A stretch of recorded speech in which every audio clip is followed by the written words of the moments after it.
Now, I have a special guest in the studio. The presidential candidate of the AAC, Omoyele Sowore, is live with us in our studios. And we're looking at the signing of the Peace Pact yesterday. He was present, the president wasn't, and a lot of questions to why he wasn't there. These are, legally binding materials that have been signed to say we want peace and issue-based election campaign. But let's understand the first National Peace Pact that was signed for 2027 general elections now yesterday. Omoyele Sowore is with us. Thank you very much for joining us this morning. Thank you. Good morning.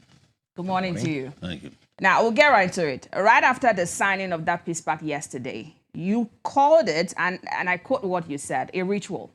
Yeah, it is. Why the use of that word as to say the Peace Pact that was just signed for both parties and all parties involved to guarantee that there will be peace as campaign starts today leading to the election? Why is it a ritual for you? Well, anything that I say is based either on experience or facts.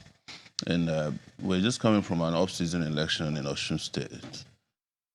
People also sat down and signed a peace accord, as it is called. Right. And as soon as they left the venue, I don't think the ink dried before they started killing people.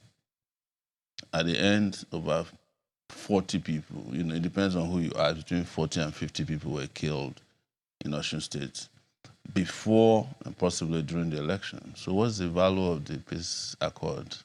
It didn't bring peace. But you will hear, ironically, some people, including journalists, asking me yesterday, oh, Osun just had a peaceful election. I was like, are you serious?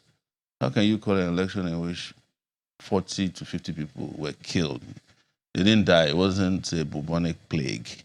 They were shot dead, in most cases, or macheted or hacked dead. That means the peace pact or peace accord is just a ritual, which we have to do as part of the election. Because it is not enforced, it didn't bring peace that it ought to bring. But one other thing we should ask ourselves is, why are we signing a peace accord every election season?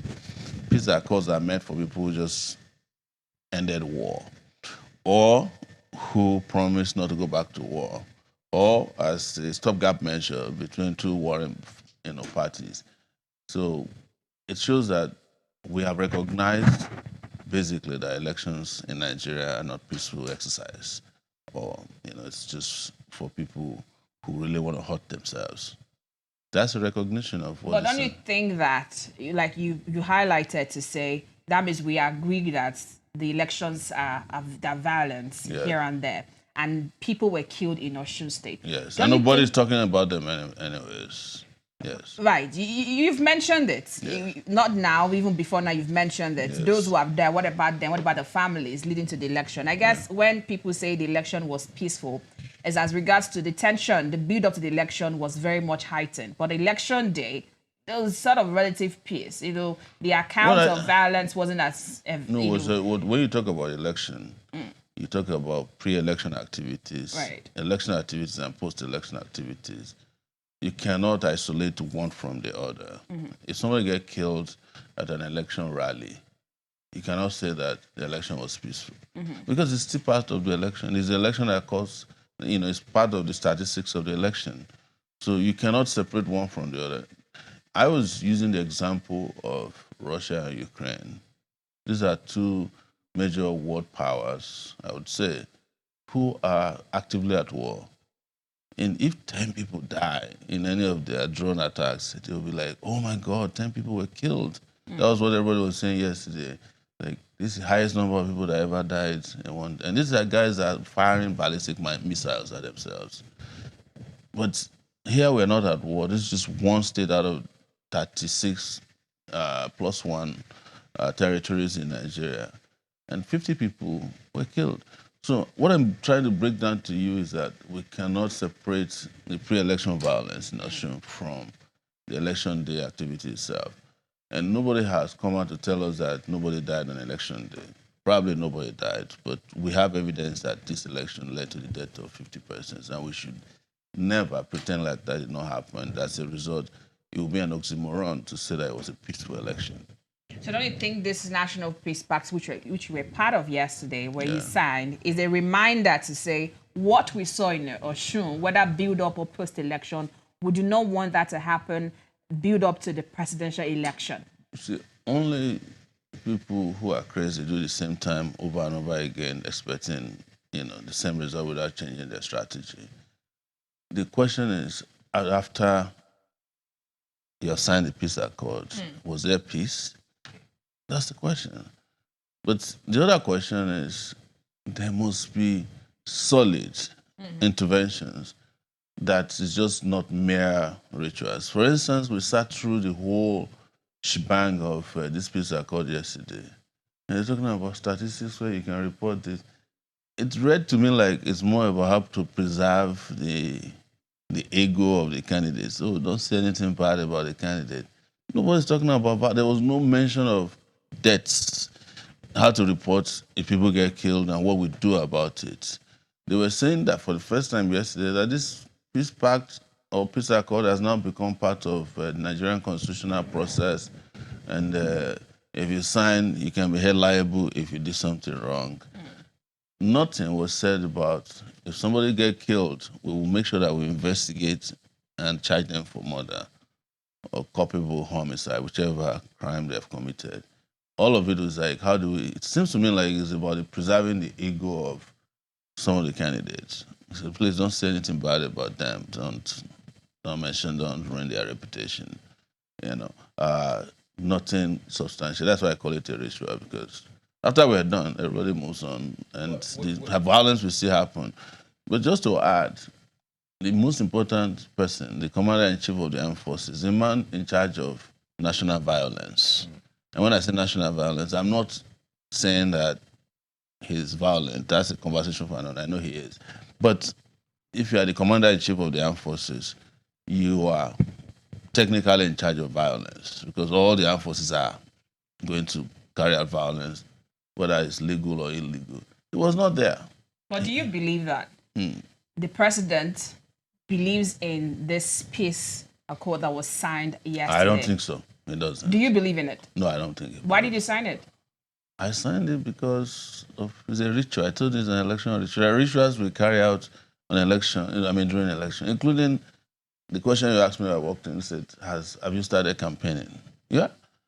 That's the beginning of the campaign. It doesn't mean that today everybody must go have a rally. It's your signature on paper saying that you believe. If you say your words that you do not believe in it, of course, I signed it. And your pen to paper says that you believe it. No, my pen to paper said that I attended this thing, and what you read, I believe that all of us who are going to the election should adhere to it. But the fundamental issue I'm raising is that the head of state, the guy who is the commander-in-chief of the armed forces, who ought to show example that he's committing to a peaceful and non-violent election, was absent. Why do you think he was absent yesterday? I think because he doesn't believe in there are those who would credit, issues like this as contributors to perhaps reducing to the barest minimum. You say it's a ritual. Yes. In the 2015 election, yes, when Muhammadu Buhari won President Goodluck Jonathan, yes, it was projected there was going to be a mass, outbreak of violence. But to some extent, it was not to the scale that was projected. And some people have said, oh, that was because before the election, there was an agreement by all the parties to have, that peace, that understanding. That's not the reason why there was no violence in 2015.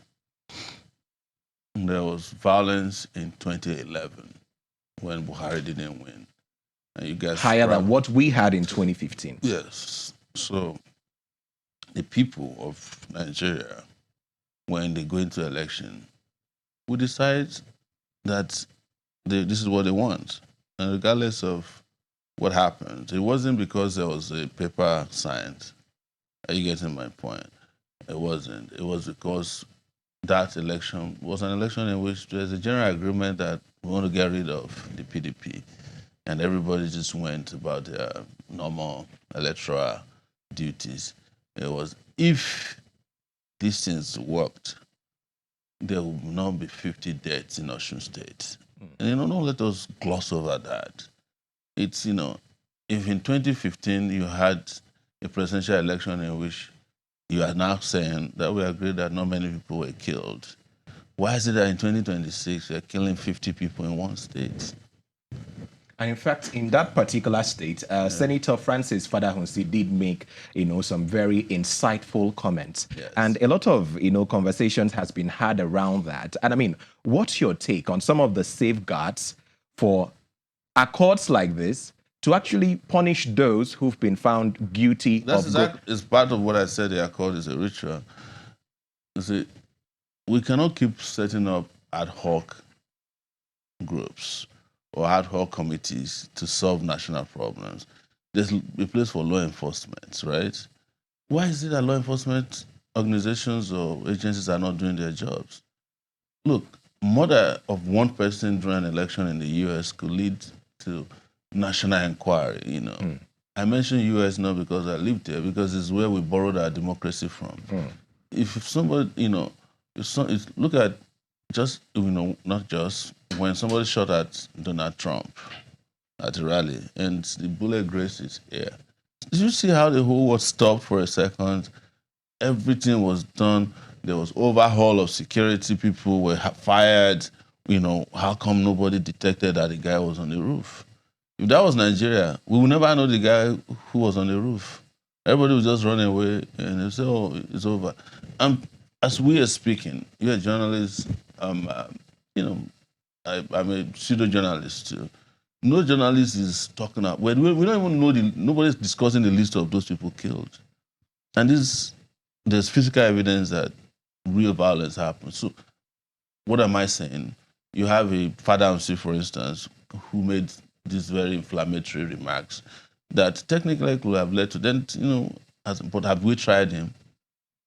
He was invited for questioning by the police. If he was Sowore by now, would have filed charges at the Federal High Court against me and asked the judge to come from vacation to come and take over the case. That's why I'm telling you that the ruling party has made no commitment to peace. And the reason why the president didn't find it necessary to show up last time, yesterday. And I made that point because I saw their party people, the federal, the SGF to the federal government, yes. And also the party chair of APC. And I pointed, I said, all these documents you are signing here carries no legal power. You told the SGF? Of course, yes. On record, you can look for it. I said, your candidate who is not here can claim that he's not aware of what you signed. You cannot vicariously sign a document of this importance on behalf of your candidate. He has to be here. So they said, oh, we'll bring him next time. So the party chair of APC, the SGF to the federal government, cannot sign on behalf of candidate Bola Tinubu because right now he's a candidate in the election. He's not superior to any of the candidates. Now, let's go to the INEC chairman who was also there during the signing of the peace accord yesterday and some of the comments that he made about INEC not having a preferred candidate, not having a preferred party ahead of the elections. Do you agree with him? See everybody's reaction, It's like, of course, nobody agrees. There are 22 political parties in Nigeria. Is it 21 plus one? And we always say INEC itself is a political party, a sub-political party to the APC. So I have a small experience going to meetings with chairmen of political parties with INEC. And all of us will be seated, people making contributions. The APC doesn't speak at meetings of political parties with INEC. Why is that? They don't have to. And they own INEC because there's a high table made of INEC national commissioners. Most of them are members of APC. So they own INEC. Except we want to deceive ourselves, which we should stop doing. Who appointed INEC? It's the president. You see, until we solve that problem of appointment, there's no way you can take away the familiarity between INEC and, because they must have met the president somehow. Even if it is once to say, look, I'm going to appoint you to be INEC chairman. And the unspoken word is that, you have to do my bidding. because I'm the one who appointed you. Well, do you Is think it that is is the a president that make-believe? appointed the national commissioners? Is the government that, I mean, the president that also appointed the in the INEC state resident commissioners? Most of them are appointed by him. The president himself has said that INEC is neutral. Oh, yes, because that's what he wants you to hear. But is that a make-believe? Because It's there's an also, illusion. It's not the make-believe. because there's also the issue, if you're going to compare and put both situations side by side now, Yes. of, oh, they want you to believe that your vote does not count, but if you go out there and vote, your vote actually counts. We saw that play out in Osun. So is it also a situation where they want you to believe that because the presidency appoints INEC chairman and other officials now, is because it's going to now go by the bids of the president? Is an individual being appointed into office, is it not supposed to carry out the reason he's there? INEC, when elections happen, INEC is the official class captain of the election, all right? There are other factors, other elements. There are other agencies involved, security agents, for instance. So, for instance, if they want to rig election in, say, River State or the riverine part of Ondo State, all right? Because I've been a presiding officer before when I was in the I was finishing secondary school. If, as INEC, they drop you somewhere remote, and they come and meet you to rig the election for them and you don't do it, they will tell you nobody will come and pick you to go back to the rack where election collation is happening. It's it's not as easy as you look at it, but I know what I'm talking about. That when we're talking about independence of INEC, it's wishful thinking, and people are very quick to refer to Osun State. You also don't forget to refer to, Ekiti State. Don't forget to refer to Edo State, And what you have in Osun State is likely what I'll call, maybe like a sentimental period for the public, where everybody's eyes on Osun State. We're tired of you people. And then they kill 50 people. And election day, you bribe people with vote buying. And and whatever comes out of it, it's just acceptable, not because it is perfect, but because it suits our particular sentiment at that moment that this may not be, we just overlook the irregularities that might happen, we overlook the violence, and we just want to say a thumbs up. At least, you defeated your enemies. But your enemies are saying, no, you didn't defeat us. We had an agreement. Agreement is agreement. That's what Kenyamo said. But is this an influence problem or an individual problem? Because it's one thing for you to be appointed and you have your job cut out for you to be able to conduct elections to be free and fair. See, that is the job of the INEC chairman, to make sure elections are good.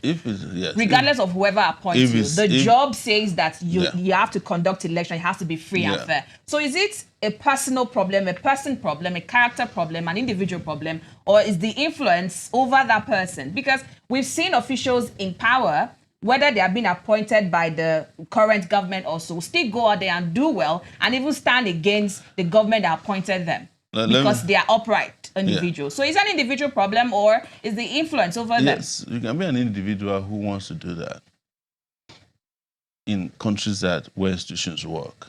No big deal. So you can insult the president of the US as a public official, as a civil servant, and still make it home. Your police will not abandon you. But you can do it in Nigeria and you get to want to leave.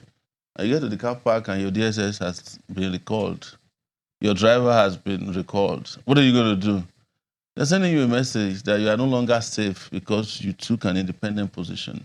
That's what Nigeria is all about. They will just abandon you. Somebody who is at the helm of affairs, in charge of your security, will just abandon you. And they send a message. If you want to understand how these things work, go and read about a former INEC chairman, Humphrey Owosu, who supervised Abiola's election, and when he tried to do right. And, I interviewed him before, it's now late, and he said they were ready. They already seen the election results, they were going to announce it. And they called him and said, are you sure you want to die and they were not joking. So eventually he couldn't announce the results. It took us maybe another 30 years before they declared the results, right? He wanted, according to him, he wanted to do what is right. But the atmosphere to do what is right is not there because there's institutions that are not independent or countries where institutions are not truly independent will always betray that lack of independence. If he was somewhere else, he would have announced the election. In the US, Donald Trump claimed he won election, but they did not allow him to get away with it because institutions were working. They were not even federal institutions, they were state institutions. But his attorney general said, look, you didn't win the election. We don't have any evidence. But do you think anybody can do that in Nigeria? One, you have mentioned that there are individual character problems. And when people in power are appointing persons to office, they are looking for the weakest. They're looking for compromised character. So if the person then wants to become independent, they know what to show to you. But then, if I'll go back to the peace pact that was signed now. Yes. If you say that it's just merely a ritual, it's just for us to come sign and go home and all. Also socialize, with other candidates. I mean, as a point, you have to know your Exactly. your We get to see opposition. ourselves, and and I also think it's good for optics. The public also get to see us and say, "Oh, these are presidential candidates all seated together." What other mechanism would you adopt rather than a I peace don't- pact being signed No, I don't to think effect peace and a peaceful electoral process? that is exactly a good point.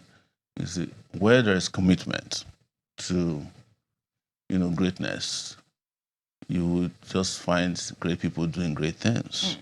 And what is it? What exactly is a peace accord about? It is to say we are going into this election, we don't want violence. The peace committee, National Peace Committee, has no enforcement powers, right? None.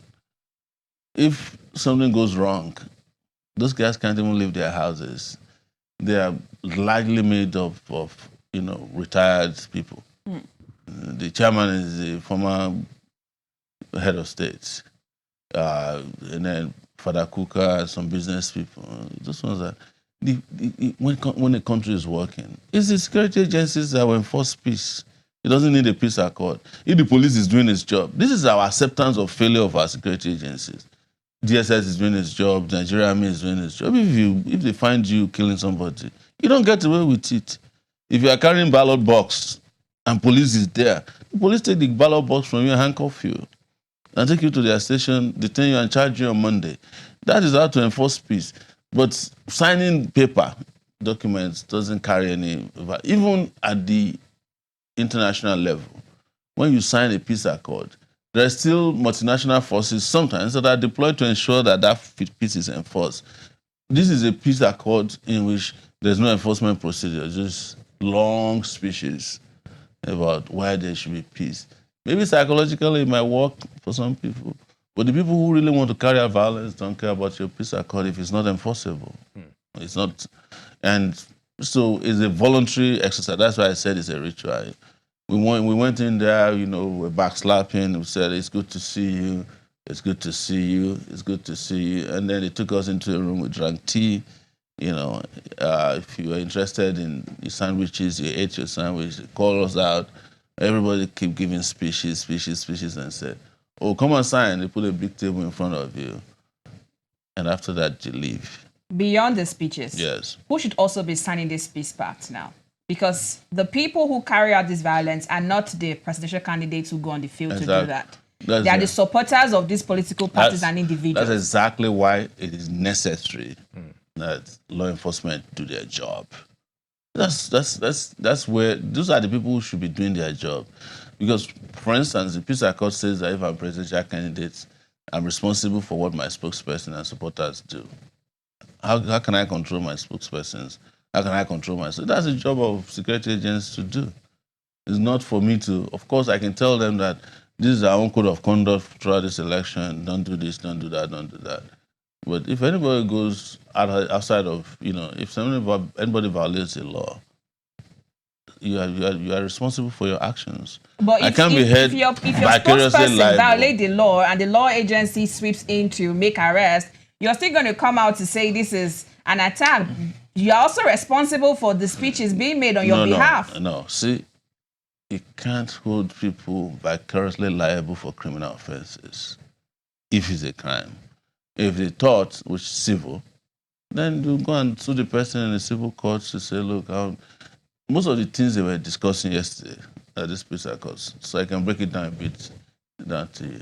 It's like, oh, don't carry fake news, don't do misinformation, disinformation, don't abuse your no hate speech, your opponent, no hate speech, no religious. But as of last week, which are important. They're important. But as of last week, Nigeria has entered full blown into religious, bigotry, with all these imams in the north, or in some of them in the south, who are saying that they would rather eat grass than vote for a non-Muslim.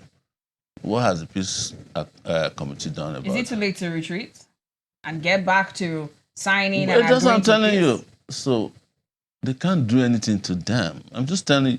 See, this conversation we're having is to tell you how ineffective the peace accord is. That it is not worth more than the paper upon which it is signed. That's why the president did not come. He didn't take it serious. If it was something that's legally binding on every candidate will be there or must be there. There will be seriousness about it. But, a candidate might decide to come. It's voluntary. That's what I'm telling you. But that, on a serious note, if peace is our goal, the enforcement procedures for it should be carried out by serious security agencies. All right, let's go to Osun State, Mr. Sowore. Before the elections, you were very critical of the Adele case. Of course. But on Saturday, the people of Osun spoke that they wanted their governor back, despite some of those criticisms. What do you make of that? See, I went to Osun State because our party, the African Action Congress, has a candidate who we fought on behalf of to even get heard. When they were planning a town hall meeting, they did not include our party, so I had to call the organizers, Dr. Abati, Obaibena, and all that, and said, you have no right to exclude parties. And they gave political parties, which they call major parties, 1 hour each, gave our candidate 14 minutes. What was our preference? A debate. But the reason they didn't want a debate is because Adeleke perhaps was the one who brought them personally to Osun State for that event. And he made it clear that he doesn't want the disgrace from a debate. So they opted for the town hall meeting format. So I went there myself, and I was asking myself the question, where are all these 350-kilometer highway this man said they construct? I can't find it. Osun or Osogbo still look like they bumped out Osogbo and Osun that I know years ago. So I was critical about it because that's a fact that I found on the ground.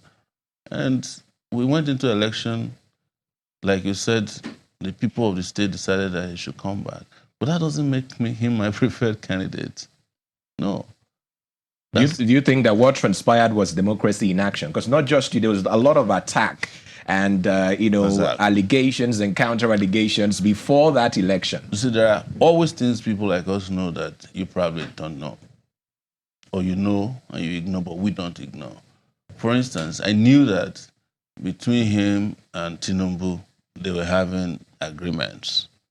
And what kind of agreement? Yeah, that he will support Tinubu for the presidency, while Tinubu will. But he had already made that clear right from time. It's beyond that. He also made sure that his party, Accord, never had a presidential candidate. Was that his doing? He just got into the party? No, it was his doing. It was part of the conditions under which he procured the party. The party Accord to him is like a renter, short-term renter. You think he's going to leave the Accord party? I'm not a soothsayer, but if he doesn't need Accord, he'll discard Accord like a piece of paper, a toilet paper. That one is, he might not need it if he needs it, but if he goes to APC, what are you going to do about it? He was going to join the APC before the election, but Tinubu's cousin, Adetola, who is Minister of Blue Economy, said over his dead body. That's why Adeleke did not join APC. So my point is that after listening to him on the town hall meeting and saying what I said, this mediocre government, and I look at what they're doing in the states. Every member of their family has a position in his government. Even Davido that was making noise is the chairman of Sporty Bet. And yes, in Osun State. So it's like, you guys are just protecting your family jackpot. Do you have a personal beef with Davido? I don't. Even though yesterday I heard somewhere that he said he has a personal beef with me. Yeah, you said there was something that happened during the NSAS protest. No, it's true. So what happened during NSAS, I'll tell you today, is that they went and brought him from Lagos, the government. It's not something that I don't even know. It was, they went and took a private jet from Lagos, flew to Abuja during NSAS. And they said Davido was coming. Of course, I was around at Maitama roundabout. And he came rolling around in an open roof car. And Deji, Adeyanju, and Sega Links were with him. So they beckoned on me to come, that Davido has come. I said, what kind of a joke is this? You think we're here to joke? What is Davido coming to do? So apparently it turns out that they brought Davido, recruited, to come and douse the tension in Abuja. It was all arranged, I think, by Dangote then, because the problem of NSAS, what killed NSAS was that while everybody was killing themselves, there was a group inside NSAS, the people I call NSAS connoisseurs, who were having conversation with the government. Dangote, Tony Elumelu, and Aisha, they were all having Zoom meetings. In fact, they invited me and I said, I'm not interested. I saw NSAS as a revolutionary moment. And if we lose it, we're not going to have that opportunity again. So I told them, what will I be doing with Davido? Davido is just a musician. And why would you bring him to Abuja to come and lead the NSAS? So after a while... He's a Nigerian, he's young, and he's influential. Wait now. After a while... No, I'm just listening now. Mm-hmm. After a while, we went around and they took him to the police headquarters in this convoy. And I also went through, and he saw me and said, Sowore, please, so I don't want to have anything to do with police. I was like, who cares about you? I didn't come here. So I went and confronted the police, and he ran away. The next day, what they brought him for was that they now took him to the police headquarters in Abuja here to meet with the police hierarchy, the IGP and all those guys. And Davido went there and denied that he never came to Abuja to protest. How do you know that? It was on record. It was on tape. They caught it was on tape live. They were interrogating him kind of. So you came to Abuja to protest and now you are... What happened? That was how Davido disappeared from NSAS. You never heard from him again. And I told the guys who brought him, I said, didn't I tell you this is a joke? Because one of the other strategy of the government during NSAS, they wanted to provide a leader for NSAS that they could talk to. Before Davido was brought in, it was Naira Marley. Frank Umba, who was the PRO of police, sat down with Naira Marley in, Instagram Live, thinking that Naira Marley had influence on the youth. It failed. So they abandoned that. So they were always looking for a leadership because they never believed that NSAS would be such a problem for them. But don't forget, the reason I couldn't have submitted myself to some of these guys was that we were the ones who started NSAS in Abuja. And I met the same Frank Uba. He came out and said, let's have a conversation on Sowore. I said, I'm not your level. Go and bring your IG. The tape is still there. You can see it online. Say, if your IG don't come by today, this is the day we started, you will see what will happen. And that's what happened. Is that the beginning of their... That's what he claimed was it. But he's right that I ignored him when he came to Abuja. I don't want to have anything to do with jokes. We are here for serious business. You can't just go and bring a guy, you flew a private jet and then you are doing open roof march in Abuja. When you want to do the serious work, you ran away. The next day, you went to police headquarters. Do you know the reason why he denied at police headquarters? When he was going upstairs, this is what I reliably gathered from the police. When I arrived at the headquarters, they called him aside. Police. Sir Davido, you are doing NSAS. Very good. Your friends that was killed, you'd like to come and explain to us when you come down from this meeting. He started shaking. Because at that time, I think he had a friend that was killed. There was a murder case that they said they were trying to hang on his neck. Maybe he did. I don't know. So they already had him caged. And after Davido left the police, where he denied that he never came to Abuja to protest, he denied openly. We never heard of him again. People got killed, never said a word ever again. But they pop out, all these kids, which is nothing wrong. I'm always supportive of them. And come, and rain on the parade of real struggles. You should come out and say the only reason I'm interested in elections is because my family wants to win election and we want to protect our own source of Mr. Sowore, I'm going to ask you. In Osun State. What is the particular problem you have with the Adeleke's? When Ademola Adeleke won, you're not approval of his governance style or something. Adeleke, Davido is not. You've also highlighted or mentioned in some places his father. So what is the problem you have with the Adelekes? I have a problem with all these families who live off of Nigeria and pretend that it is as a result of hard work. It's not hard work. You say Davido is not hardworking? No, I'm saying his father is not. His father is in charge of the power sector. I know what he did in selling a power generating plant to him, and they shut down one to make money, and they are paying themselves. That's how they are buying jets. I have the same position about anybody who is feeding off of Nigeria and then grandstanding to say, oh, we are a hardworking family. You are not a hardworking family when you are governor. You bring your sister, Modupe, is in charge of Osun State. Your son live off of Osun State. Davido is chairman of Sportybet. Everybody in your family has a political position, and that is no longer governance. That's a family affair. So if I find anybody anywhere that's doing that, I'll condemn it. It's the same way I condemn Tinubu when I see that part of his government is Sheyi, part of his government is his daughter, and his wife. So you have office of president, first daughter, first son, first lady. They even have in the Tinubu dynasty an office assigned to the in-law of Tinubu, one of his wife's husband. I think that's the guy in charge of Nigeria Housing Authority, National Housing, something like that. So there's nothing there to second guess about my position about these guys. It's nothing new. When I see that people are not straightforward, I call them out. If I see that you are not performing, I call you out. And if I see that you are living off of national resources that belongs to all of us, and you are claiming that, I'll call you out. So, and he has now stated why he has an issue with me. Yes, of course I have an issue with you coming to take over the patrimony of a struggle that is leading to, everybody's putting sweat. And you go to the police but don't headquarters. You think the problem is the system that is allowing all of this to play out? It's the system I'm fighting against. But in the course of fighting against the system, I also fight against the characters who are taking advantage of the system. But if you say he was recruited, how do you explain the heavy criticism that he's been doling out to the APC government so far? In fact, he said that he will never support APC. How do you explain that?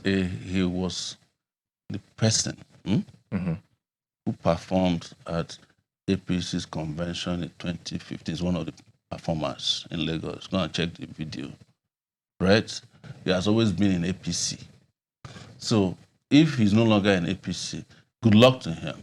I'm also opposed to APC. But his uncle is still in APC. If he's opposed to the APC, doesn't that put two of you on the same side? No, it doesn't put two of us on the same side. Yeah. The mere fact that he has chosen an enemy doesn't make it that his enemy is my enemy. No. I have the capability to choose my enemies and manage them. What I'm saying is that there's no principled position there to show. Your uncle that you put in power, that you say you use him, is still doing the rubbish. He's still endorsing the rot in the country. They are all the same. When the election was won, they came out clearly and said, this is an agreement between Adeleke and Tinubu, and we're exposing it. If he says it's no longer for APC, that's good for him. But it's beyond that. His entire family is benefiting from the APC rot. All right. Beyond Osun State and their delegates and all, looking into the 27 general elections now, you've been here before as a presidential candidate. What are you doing differently for the Nigerian people? Moving to the elections now. Campaign starts today. Today is the beginning of campaign, and we're 5 months away from the election. Right. So our programs you will see, and it's going to be transparently so. I'm the first political candidate, presidential, who's got an app. So download the app, Sowore now, and you can follow me around the country. You can even follow the weather of where I am and your own weather whenever you join that app. So what are you doing differently for the Nigerian people? The differently is that we're marshalling and rolling out programs, agenda, and a manifesto that is unmistakably, going to help this country liberate itself, the people. And this applies to several areas, which I'm sure we've talked about on this show. In the area of education, security, how we intend to revolutionize the power sector, bring about a 20th century or 21st century educational system and an economic system that will put as its major model economic models that that will bring about prosperity and progress to this country. And some of it is about how to bring artificial intelligence to become part of the center of how we conduct our affairs, because to make it faster, to make them more transparent. Don't forget I'm the guy who said controversially that I'll make a drone my Minister of Defense and an AI a Minister of Finance, and everybody's like, how is that possible? But I'm on my way here this morning. I'm hearing that in China, primary school kids are already having included in their curriculum AI. And we are still fighting over who wears hijab to go and write exams in Nigeria. So we're way back. We've missed out on three industrial revolution. That is still be contested, though, to have artificial intelligence in the classroom. Why not? It's part of your education. Where's the information going to? Where's the data going to? Parental guidance and all. It's the parent. In fact, this one puts parents in charge of education better than you've ever seen. Because with artificial intelligence, you can actually be a parent, have an app, and learn what your children are learning and know what they are being taught in school. Because you plug into the affairs of your children. Let me give you a small example. I have a program here on my on my phone. That's called Life 360. What does it do for me?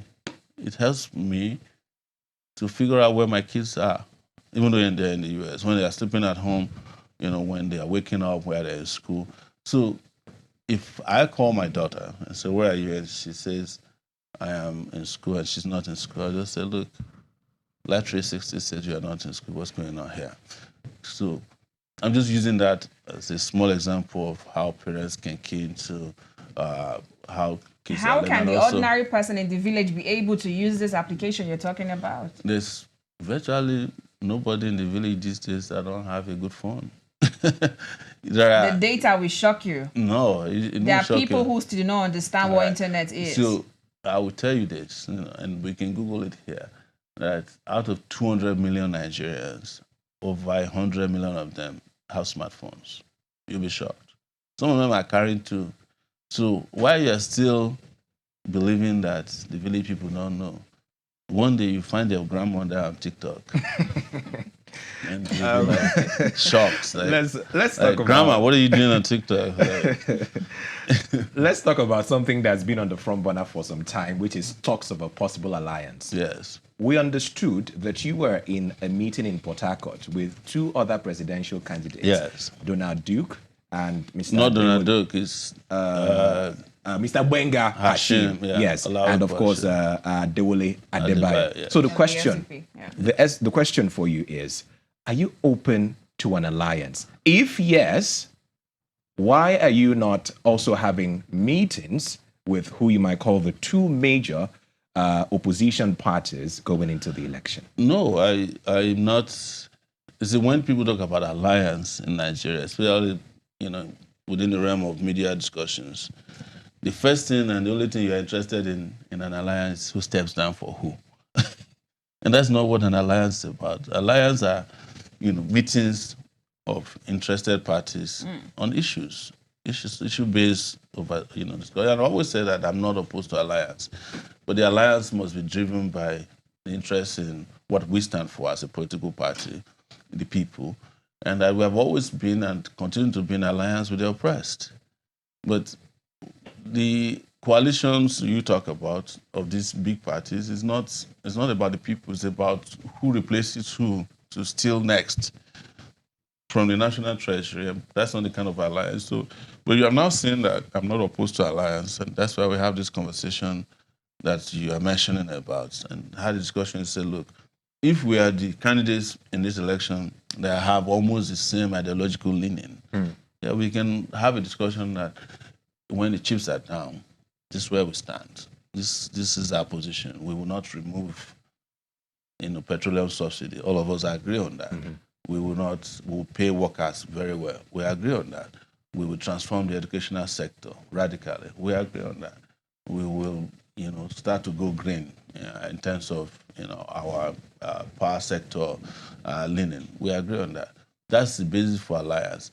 Our basis for alliance cannot be who's going to be the next SGF or who's going to become the central bank governor when we come to power.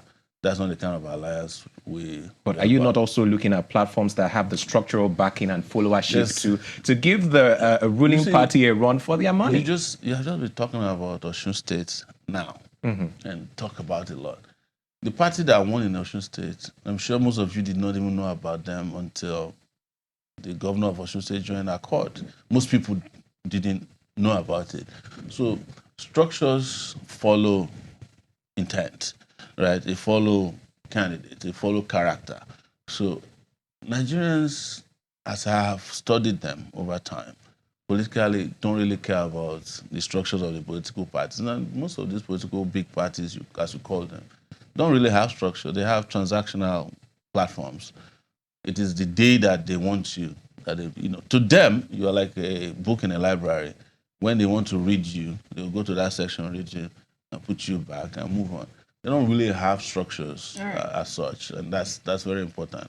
The people who are looking for liberation, we form a liberation structure.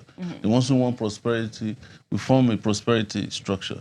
The ones who choose death can follow these people to die, but we hope that we'll save everybody altogether. Going to the general elections now, before we let you go, do you have any worries as regards to having a free, fair election? Of course, that's what are your biggest worries?